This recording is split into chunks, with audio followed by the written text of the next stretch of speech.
কিন্তু আমার মাদ্রাসা এখানে 1 কোটি লাগুক তাও আমি দেবো, আমার মাদ্রাসা, এবং 1 কোটি টাকা আমি দেবো এখানে ইনশাআল্লাহ। আমি ভাই হিসেবে না, এই মাদ্রাসার একজন স্টাফ হিসেবে, আমার ভাইয়ের মাদ্রাসা, এটা আমারই মাদ্রাসা। আমি এখানে চেষ্টা করব যথাসাধ্য ভাই হিসেবে।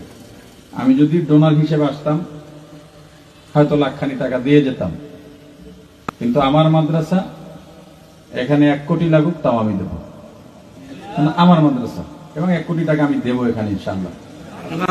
একসাথে পারি আর আস্তে আস্তে পারি, কারণ এই বাগানকে ফুটিয়ে তুলতে হবে। আমার বাবার আজীবনের স্বপ্ন ছিল ছেলেরা বড় হবে, কামাই করে খাওয়াবে, বসে বসে খাবো, এটা না।